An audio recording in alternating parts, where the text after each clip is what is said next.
Okay, so today I just want to answer one main question. Well, I want to pose one main question because answering it is not what's going to happen. What was the extent of the flood? And I've got four options to discuss with pros and cons that I think any of these four are on the table. And I think some of them are better than others. Some of them are not necessarily exclusive. You know, just because you believe the second one doesn't mean you can't on some level believe the third option or something like that. But some of these are mutually exclusive, and the first one is this: a global flood. This is kind of the default one that you see in Hollywood whenever they make a Noah movie. For instance, the Darren Aronofsky, Russell Crowe one from 10, 12 years ago. And I think I took this photo from that movie. I don't remember if that's precisely it. But this is kind of by default what kids get taught, what most kids grow up thinking and learning. And we want to talk about a few issues with it and why it may not be the best option, but obviously I'm presenting it, so I'm assuming that it's on the table.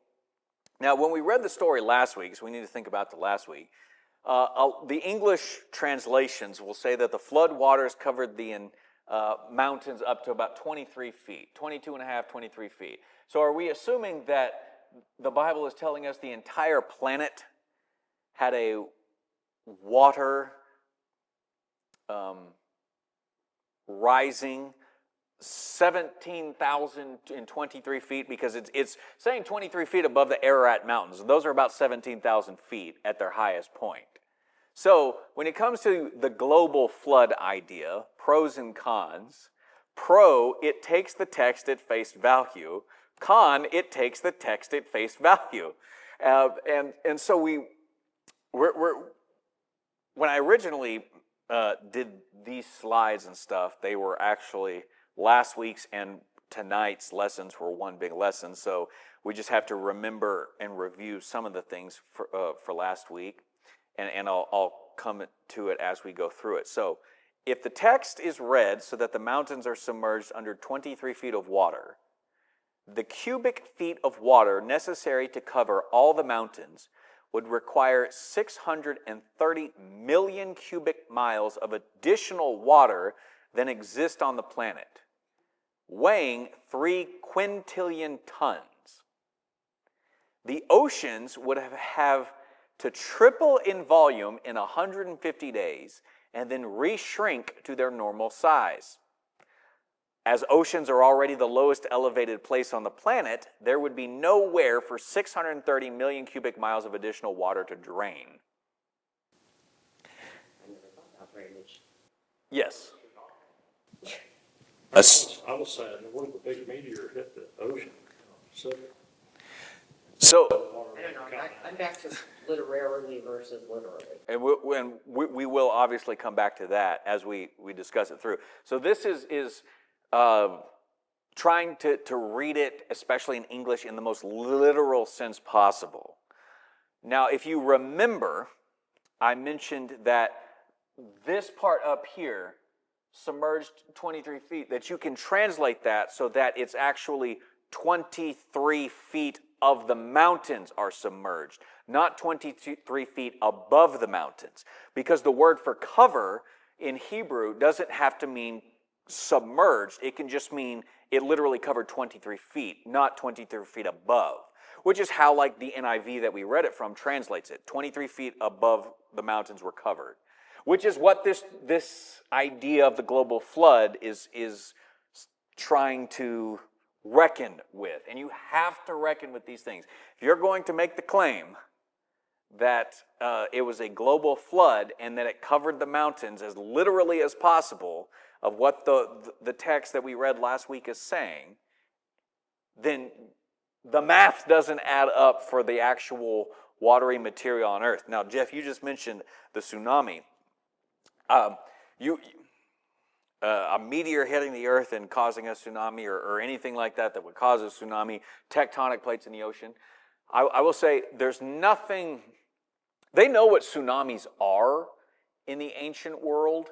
Granted, where they live in the ancient Near East, they were not common, but they did have a concept for it. And the story itself doesn't mention anything about it, because it talks about not just the rain falling for 40 days from the sky, it also talks about the deep waters bursting forth. So they have their ways of saying water was coming from below, water was coming from above, but they say nothing about water coming from out there. So I don't think that interpretation is particularly needing to be on the table. The reason why I wondered that was because, as we talked one night, if you look at ancient texts in China and India, they also bear out a flood.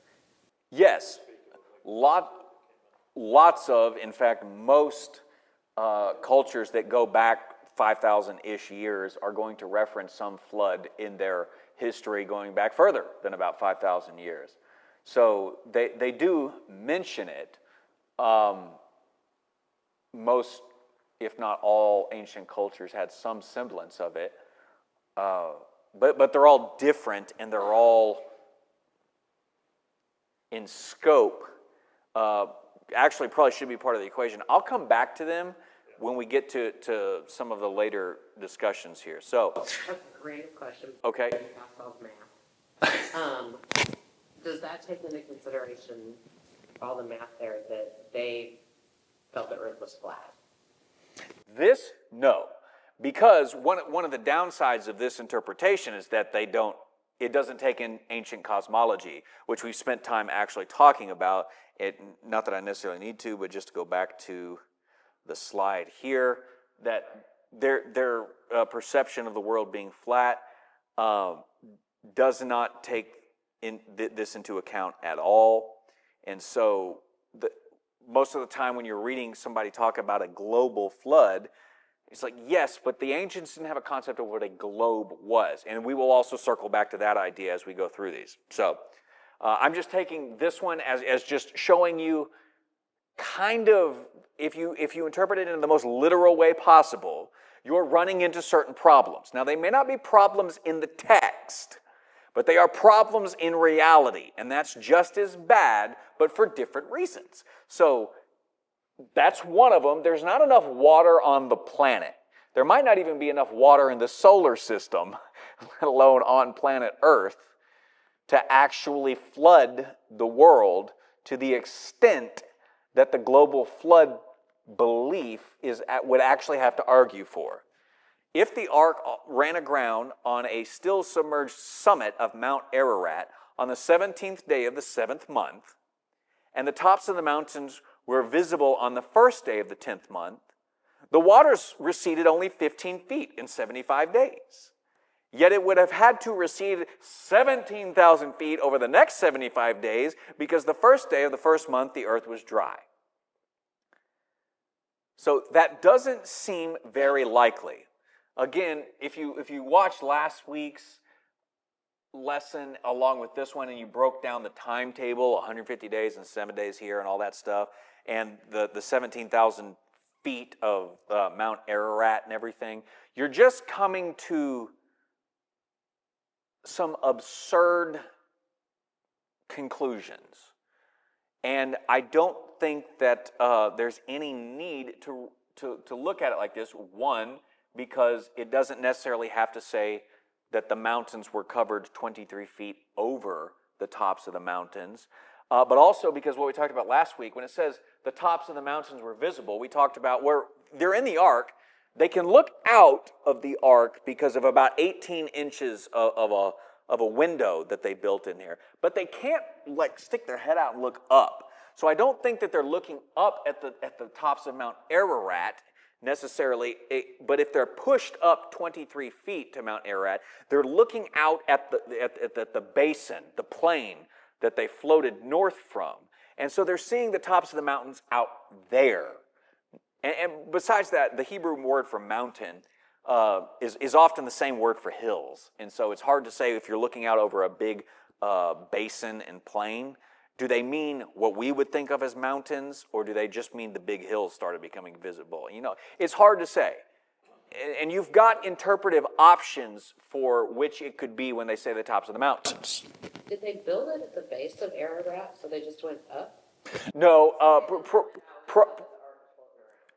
the ark is floating around, and no, I don't think they built it at the base of Mount Ararat. I think when it says that the ark came to rest atop or against Mount Ararat, it might be better to translate it against Mount Ararat, that it's floated as far north as it could possibly get in their imagination, in their mindset, because the Ararat mountain range was the northernmost geographical boundary of this big disc that they were imagining.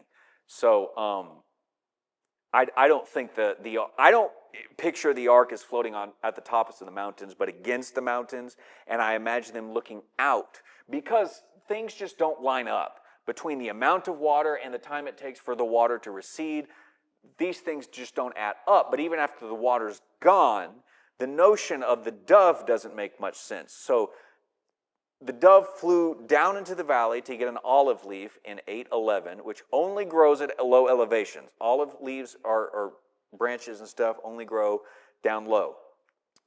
If the ark is floating at 17,000 feet on top of the mountains, how did the dove fly 17,000 feet back up to the ark? They're not physically capable of flying in those altitudes.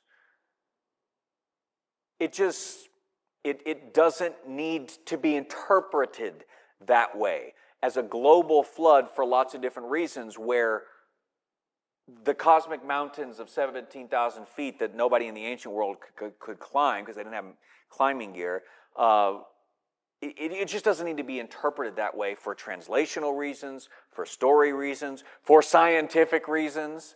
But that also just a couple of additional things to ask and not really get an answer for.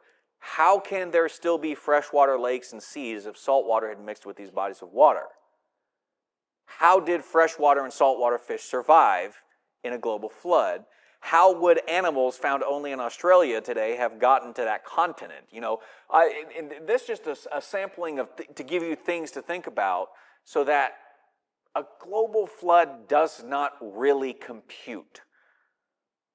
It doesn't need to be viewed that way in the story in Genesis 6 through 8, and it doesn't really work that way according to physics. Now, the reason that I leave it on the table as a possible thing is because I can't technically disprove that none of this is possible. I can't technically disprove that it wasn't a global flood and that the whole Earth was flooded to 23 feet above the basin level or something. That would change the calculations. Maybe there's enough water on planet Earth for the whole Earth to be 23 feet above water, and that's what the story is saying. Doves back then could have been genetically engineered by the ancients to be stronger and capable of flying up higher distances. So I'm just saying, because I can't disprove it, it's technically on the table, but I don't think it's the most convincing argument for a lot of reasons imposed by this. Story now, 2 meteors, polarized caps. Melt all the polarized caps. The inside of the floods out Earth the entire. is not magma and a solid core. It's just water. That's interesting. Well, we could speculate all day long. We can have good fun speculating, but speculation doesn't get us anywhere, and it also doesn't help us read the Bible better. So let's move on from the global flood to option number 2, that I call the known world flood. In this scenario, the flood was universal in the sense that of how the Old Testament Hebrew audience and their cosmology understood the scope of the land. Earth and land are the same word in Hebrew. And so what do they mean when they say the entire earth, the entire land? Well, obviously, what we've already talked about, the land was a flat, round disc shaped it was a continent shaped as a big, flat, round disc, and was relatively small compared to the literal world that we are aware of today. So when they say world, what do they mean? This could imply a massive flood, but it does not need to include areas that were unknown to the Hebrews, like China, like Australia, both of which have already come up in this discussion, or the American continents on the other side of the globe. Pros and cons of this idea. Pro, it takes the ancient mind more seriously. it's trying to actually struggle through and understand the story in its most fitting context. And that's not a bad thing. Con, it asks more questions than it answers. It doesn't really answer questions about the flood's extent, but it does leave it to a certain extent mythologized, of saying, well, this is how they mythologically understood the world. And although it's trying to keep the story in that context, it also doesn't get us much of anywhere in trying to actually understand a historical reality behind the flood. Because of that, there's not much else to say on the known world. I think it's on the table because this is how they knew the world. But is it really going to get us much of a discussion going? Not really. Any questions on this one? Okay, and the third one is smaller than the known world, so we're kind of going from globe to known world to number 3, a regional flood, which is an extensive, though not necessarily exhaustive, flood of the entire area around the Mediterranean basin, including Mesopotamia, North Africa, and Eastern Europe. So this map it mostly shows you Mesopotamia, but it also shows you a lot of the surrounding areas based on modern naming: Iran, Iraq, Syria, Jordan, all the way around here. But it cuts off the Eastern Europe continent way off to the side. So it gives you a good extent of, at least all of this and maybe a bit further on the other side of the Mediterranean. This regional flood, even if it's not like Eastern Europe or not all of Eastern Europe, would be less than the known world, because they understood all the way to Tarsus, which is in Spain. But it's mainly focusing on this area where in Genesis 1 through 11, they're definitely focusing on this area. When the flood passes and people start multiplying again, guess where they're going to be to build Babylon? Here. So Ararat is technically up here. This is the Caspian Sea. So it's a little bit, okay, you see Turkey up in the top left corner. Ararat is a little bit north of where they're at in Turkey here. It's a mountain. It's one mountain, but it's also a chain of mountains. So, and again, it was considered the cosmic mountain. Ararat was the northernmost boundary. So you could look at that and you could say, you know what, the ancient world, they understood kind of at least this much to be pretty much the known world. We don't really know the extent of what civilization was before the flood. So when they're talking about the whole world, what do they mean? And it's hard to narrow it down. Pros and cons of this interpretation. Pros: it incorporates the known world theory while trying to be more deliberate about its extent. So the known world theory just leaves it as an open-ended question. This one takes that theory and kind of blends with it and saying, okay, can we be a little bit more exact? Can we narrow it down? And it gets us, I think, a step beyond the known world theory. The con of it is it doesn't seem to have much evidence in the geological records of this region. Which I don't really know if it's truly a con, but it's the con that most people are going to get brought up. Because it was like, if you're looking for geological evidence for every little thing that's ever happened, you're out of luck. But if it's something as big and as extensive as a flood of this entire region, you should expect somehow there to be some sort of evidence that you could find, some sort of layering. I'm no geologist. I don't know what that layering would be or look like, but I will say, consulting what geologists have said about this, there doesn't seem to be much evidence that they found anyways to really lead to a flood as extensive as this entire area, which are now like multiple countries. So imagine. My argument would be, how would they know what that evidence would look like? That's a question that I have in mind, and because I'm not a geologist, I don't know what the answer to that would be. So, which is why this is on the table. Record and sedimentary. Geologists can tell. From the area. It's a scientific theory. It- It is. Here's the other side of it. In 150 days, you're probably not going to get much of a layer. If after only 150 days, or really, what was it, 370 days total or something that they're on the ark? It doesn't rain that entire time. The waters are only flooding the earth for about 150 days and stuff. Maybe that's not a lot of time. That's a good point. Maybe that's not a lot of time for there to be records thousands of years later for us to be able to notice something, regardless of the extent of the flood. That's actually a good thought. I hadn't thought about that. I like that thought. I need to remember that, and I need to ask a geologist. Definitely. You get an A for tonight. I don't think it was worth that. So any questions or other thoughts on this one? I think, and you pointed to this, when you look at some of these stories, you have to realize the mindset of the people that were around it. Yeah. And this story's been handed down for generations too. So you don't try to make it exact. It's not going to match up to scientific evidence or records. It's just not possible. One of the things you have to keep in mind, because you're right, it's not going to matter. The ancient world people, both passing the story along orally, and then later the written story that we're reading in Genesis, they didn't have a notion of science. They didn't have a notion of scientific accuracy. So you can't really judge the story that they're telling by what people in the 1600s down to today judge accurate history and storytelling. And that's a big critique for the whole of the Bible.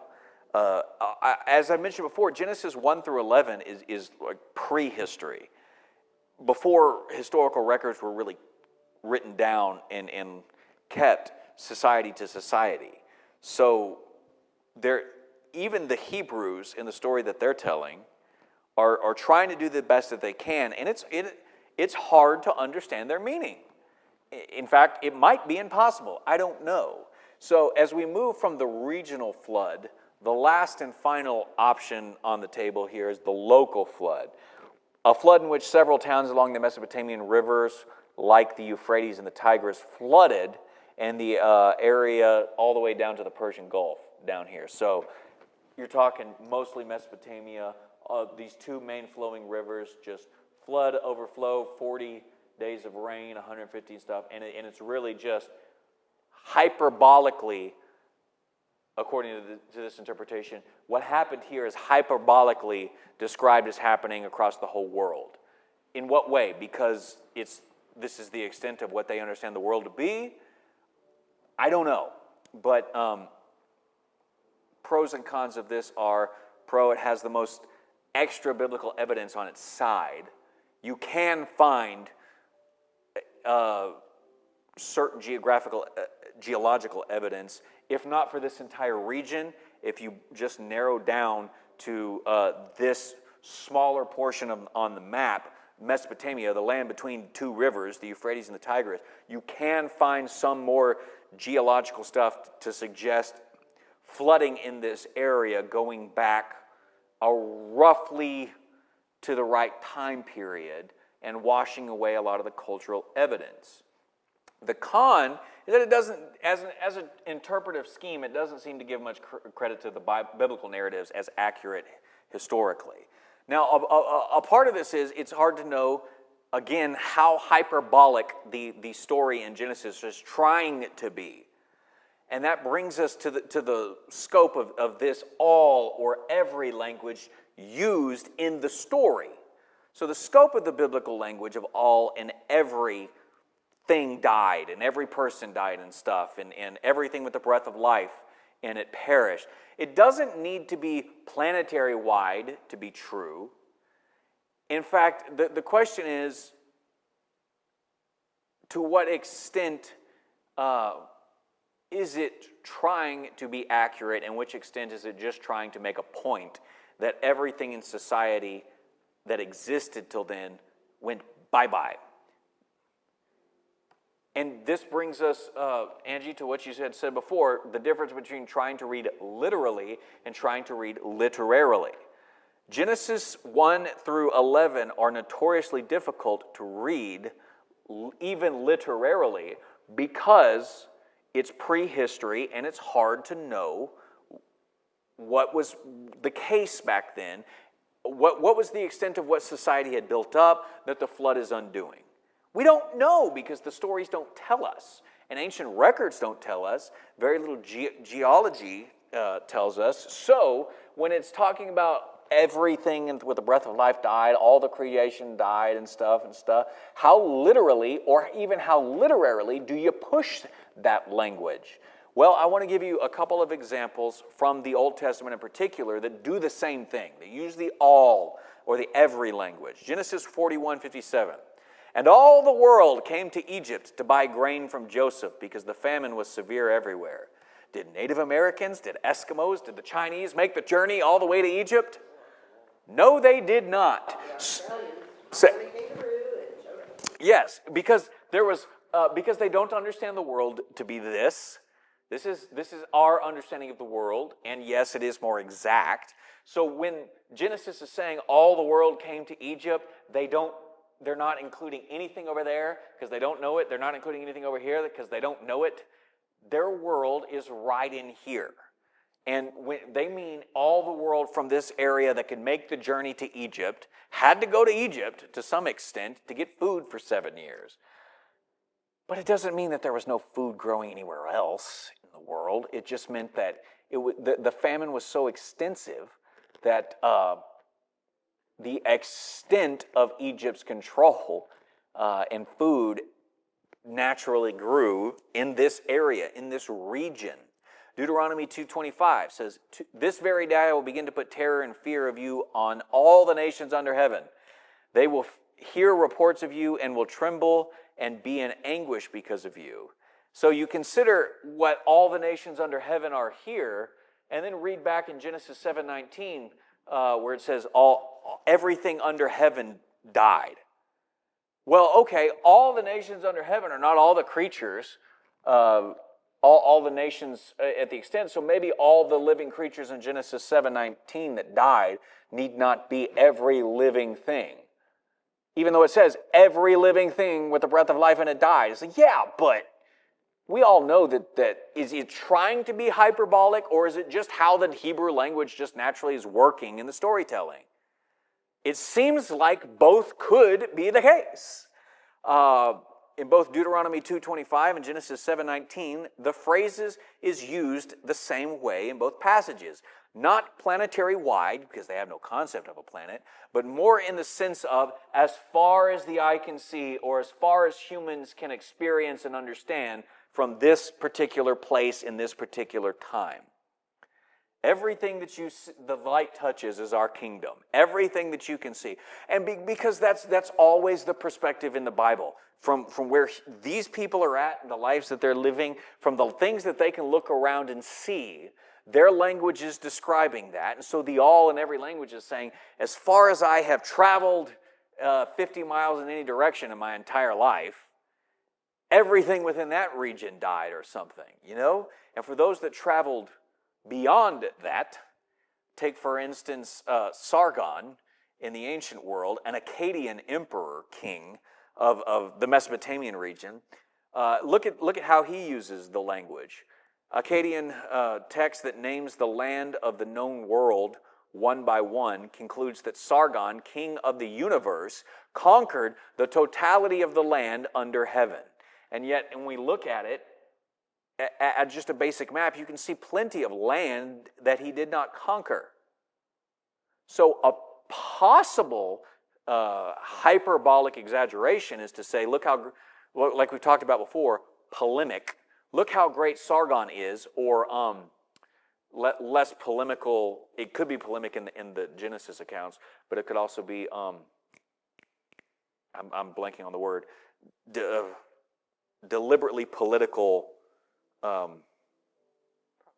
propaganda. Thank you.